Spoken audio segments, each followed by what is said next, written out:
होई सोई जो राम रची राखा, को करी तर्क बढ़ावे साखा, अस कही लगे जपन हरिनामा, गई सती जहां प्रभु सुखधामा। भारत में अक्सर इस लाइन को किसी ना किसी से कहते हम सुन ही लेते हैं, जिसके पहले लाइन का तात्पर्य है इस जगत में वही होगा जो प्रभु श्री राम ने तय कर रखा है। इस सच्चाई को ना मानने वाले या विरोध करने वालों की तादाद बहुत हो सकती है, पर बड़ी सच्चाई है कि इस हकीकत को स्वीकार करने वालों के सामने विरोधी नगण्य थे और रहेंगे। नमस्कार, मैं हूं आपके साथ राजश्री थवाईत और जय श्री राम के जय घोष के साथ एशियन न्यूज की खास पेशकश में आपका बहुत बहुत स्वागत है। भगवान श्री राम की जन्मभूमि अयोध्या त्रेता युग से कलयुग के 5000 साल बाद भी चिरस्थायी और अपने अस्तित्व पर कायम है। यह अपने आप में प्रमाण है कि प्रभु श्री राम की इच्छा के विरुद्ध कुछ भी नहीं हो सकता। कलयुग में भले ही रामलला की मंदिर बनाने के लिए हजारों यत्न करने पड़े, 500 सालों का इंतजार करना पड़ा, मुकदमा लड़ना पड़ा, पर साल 2024 में 22 जनवरी को रामलला मंदिर की प्राण प्रतिष्ठा का वो सुखद पल आया, जिसका इंतजार देश के साथ ही विश्व भर में निवासरत प्रत्येक सनातनी को था। तिथि के मुताबिक विक्रम संवत 2079 की पौष मास शुक्ल पक्ष द्वादशी तिथि पर रामलला की विग्रह की स्थापना और प्राण प्रतिष्ठा प्रधानमंत्री नरेंद्र मोदी के हाथों संपन्न कराई गई थी, जिसके मुताबिक 11 जनवरी 2025 को तिथि मुताबिक श्री रामलला मंदिर की स्थापना को 1 बरस पूरे हो गए हैं।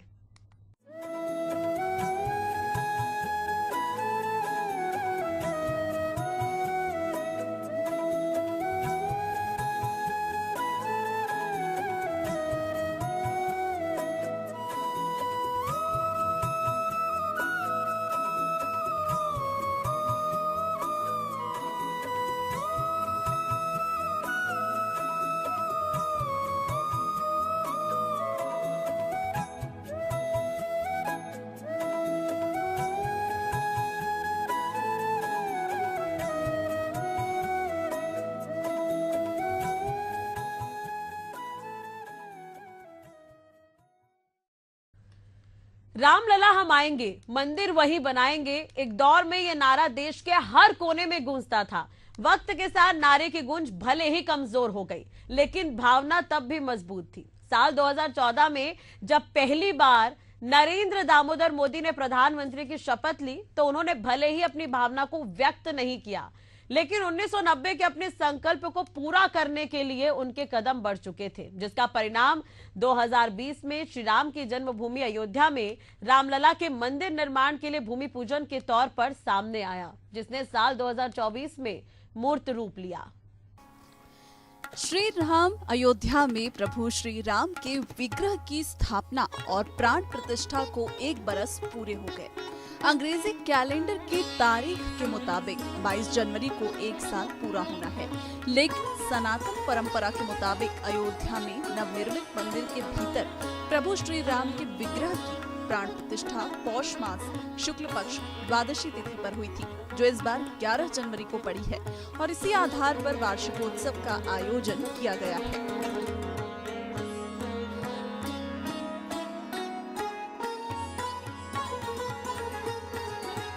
एक बरस पूरे होने पर रामलला की विशेष पूजा का आयोजन किया गया। सबसे पहले पुजारियों ने रामलला का पंचामृत से अभिषेक किया। पहले दूध, दही, घी, शक्कर से अभिषेक किया, उसके बाद गंगा जल से नहलाया गया। इसके बाद रामलला का अष्ट श्रृंगार किया गया। मुकुट के तौर पर सोने के तारों से बुनी हुई पगड़ी, जिसमें हीरा जड़ा है, रामलला को पहनाया गया।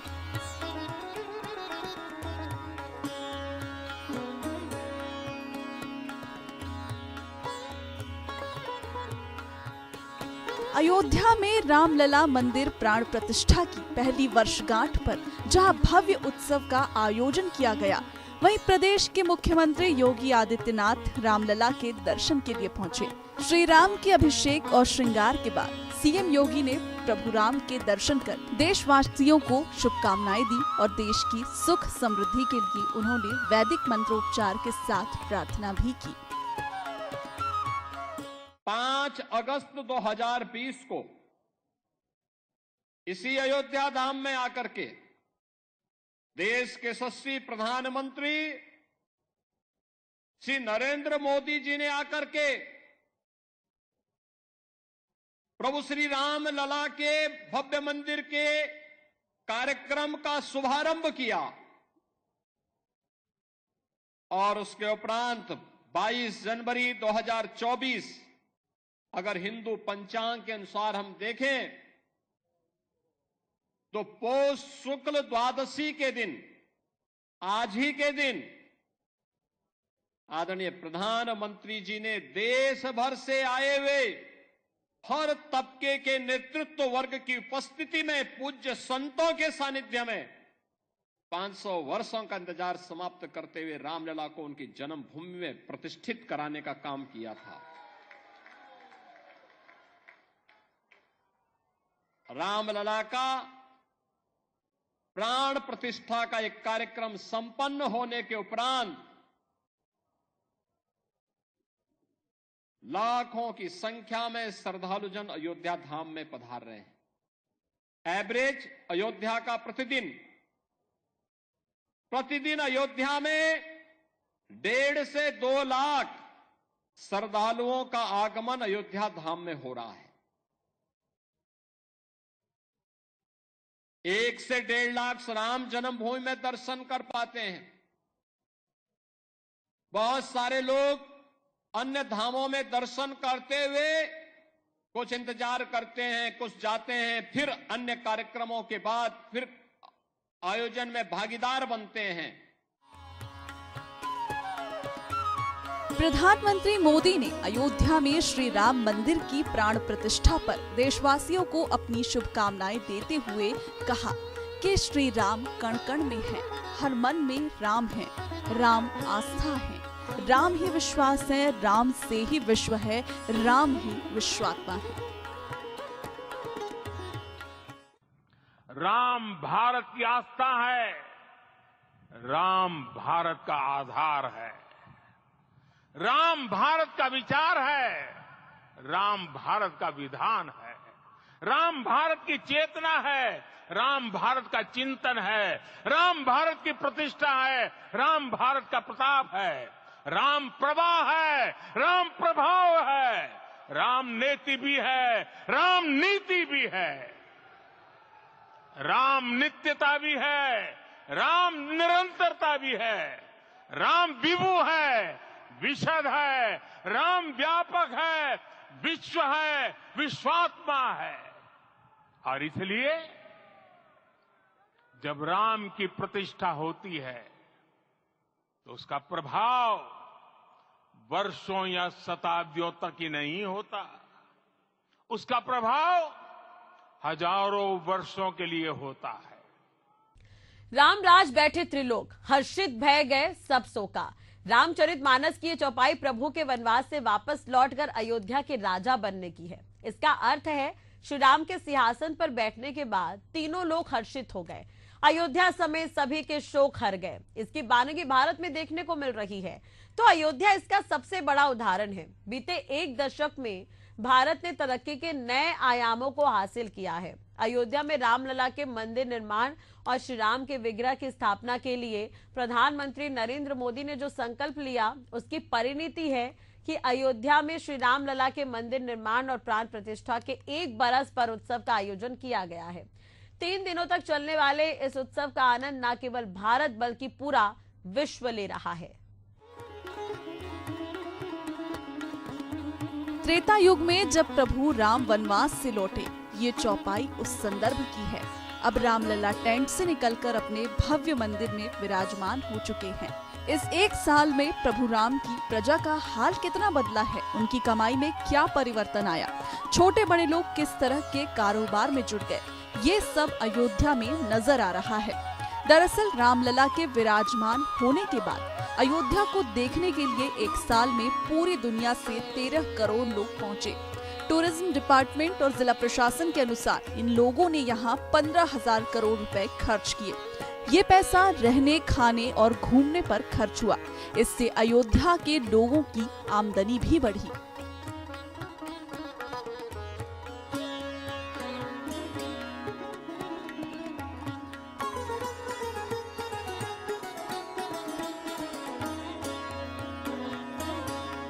राम मंदिर निर्माण के कुछ साल पहले के इतिहास की बात करें तो देश के भीतर विरोधियों की संख्या कम नहीं थी। बड़े स्तर पर राजनीति तक होती रही। प्रधानमंत्री नरेंद्र मोदी को भला बुरा कहा गया, पर उन्होंने उन बातों को जरा भी ना सोचा, जरा भी परवाह नहीं की। बल्कि उन्हें परवाह थी तो केवल इस बात की कि अयोध्या धाम में श्री राम मंदिर का निर्माण देश के करोड़ों लोगों की आस्था का विषय है। करोड़ों लोग सालों से, पीढ़ियों से इंतजार में हैं कि रामलला का मंदिर बनेगा। प्रभु श्री राम अपने मूल स्थान पर विराजमान होंगे। इस पर प्रधानमंत्री मोदी ने देश को विश्वास दिलाया और अपने संकल्प को उन्होंने पूरा भी कर दिखाया। साथियों, प्रभु राम तो हमारी सभ्यता के प्रतीक पुरुष है। राम हमारी नैतिकता के, हमारे मूल्यों, हमारी मर्यादा, हमारे कर्तव्य के जीवंत आदर्श हैं। अयोध्या से लेकर रामेश्वरम तक राम भारत के कण कण में समाये हुए हैं। भगवान राम के आशीर्वाद से आज जिस तेज गति से भव्य राम मंदिर का निर्माण हो रहा है, उसकी तस्वीरें पूरे देश को रोमांचित कर रही है। ये अपनी विरासत पर गर्व, इसकी पुनः प्रतिष्ठा भी है और विकास का नया अध्याय भी है।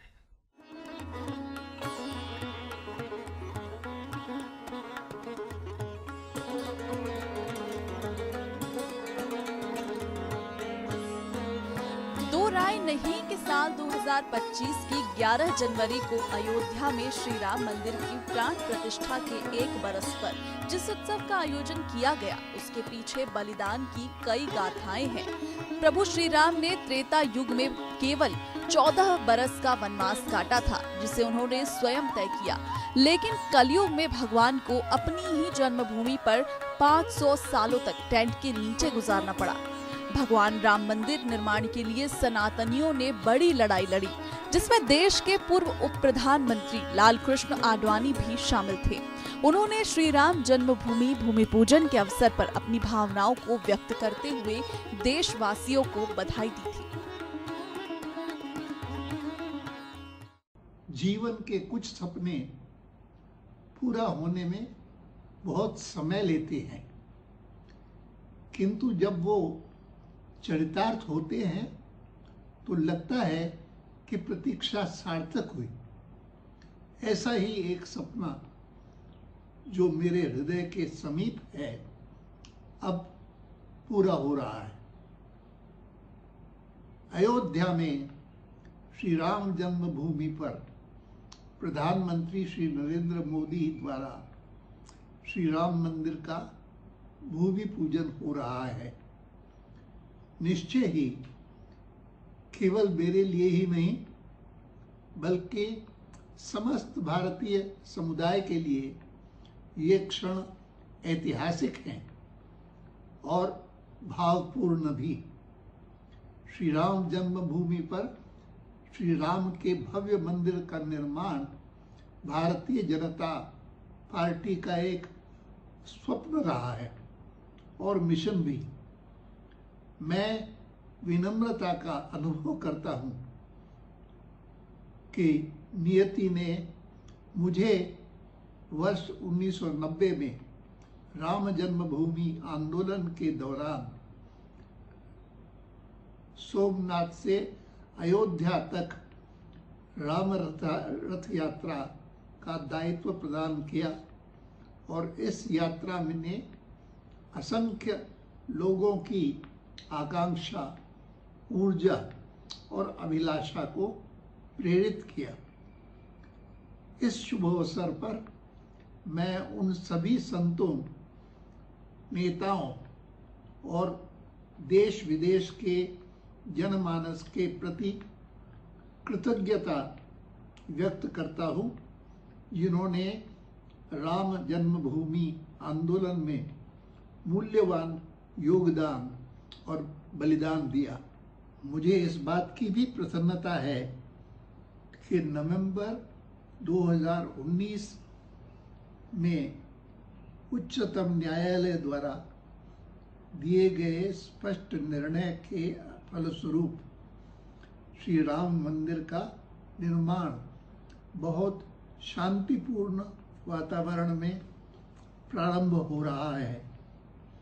यह भारतीयों के परस्पर संबंधों को मजबूत करने में बहुत सहायक होगा। श्री राम का स्थान भारतीय संस्कृति और सभ्यता की धरोहर में सर्वोच्च है और वे विनीत, मर्यादा और शिष्टाचार के मूर्त रूप हैं। मेरा मानना है कि श्री राम का यह मंदिर हम सब भारतीयों को श्री राम के इन गुणों को आत्मसात करने की प्रेरणा देगा। मुझे यह भी विश्वास है कि श्री राम मंदिर एक शांतिपूर्ण और सौहार्दपूर्ण राष्ट्र के रूप में भारत का प्रतिनिधित्व करेगा, जहां सबके लिए न्याय होगा और कोई भी बहिष्कृत नहीं होगा, ताकि हम राम राज्य की ओर अग्रसर हों, जो सुशासन का प्रतिमान है। श्री राम का आशीर्वाद भारत और भारतवासियों को सदैव प्राप्त हो, यही मेरी कामना है।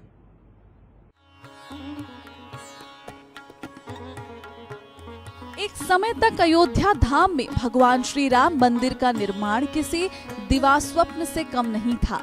साल 1992 में बाबरी ढांचा ढहाने के दौरान कार सेवकों ने जिस जोश और हौसले का परिचय दिया, देश भर में प्रभु श्री राम के प्रति जिस आस्था और विश्वास को बल मिला, अदालती लड़ाई में ध्वस्त होता नजर आया था। इस पर ही पूर्व उप प्रधानमंत्री आडवाणी ने अपनी भावनाओं को व्यक्त किया था, जिसके बाद प्रधानमंत्री मोदी ने साल 2020 में श्री राम जन्मभूमि का भूमि पूजन कर देश के विश्वास को दोबारा जीवित किया। उस दौरान उन्होंने कहा था कि राम कण कण में और मन मन में बसे हुए हैं।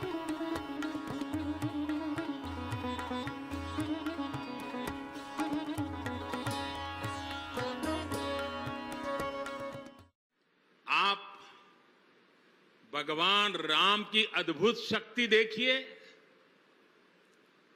इमारतें नष्ट हो गई, क्या कुछ नहीं हुआ? अस्तित्व मिटाने का हर कोई प्रयास हुआ, बहुत हुआ, लेकिन राम आज भी हमारे मन में बसे हैं, हमारी संस्कृति के आधार है। श्री राम भारत की मर्यादा है। श्री राम मर्यादा पुरुषोत्तम है। भारत में सनातन परंपराओं का विरोध नई बात नहीं है। हैरानी की बात तो यह है कि विरोध करने वालों में दूसरों के साथ हिंदू धार्मिक लोग भी हैं, जिन्हें आस्था में भी राजनीति करने की बुरी आदत है, जबकि लाखों की तादाद में गैर सनातनी हैं, जिन्होंने श्री राम मंदिर निर्माण में हर तरह का सहयोग बढ़कर किया है, जिसकी परिणति है कि सुप्रीम कोर्ट ने जहां श्री राम जन्मभूमि विवाद का पटाक्षेप कर दिया, तो 2020 में पीएम मोदी के हाथों भूमि पूजन भी हुआ और 2024 में नवनिर्मित श्री राम मंदिर निर्माण का भव्य उद्घाटन होने के बाद अब पहले बरस पर भव्य उत्सव मनाया जा रहा है।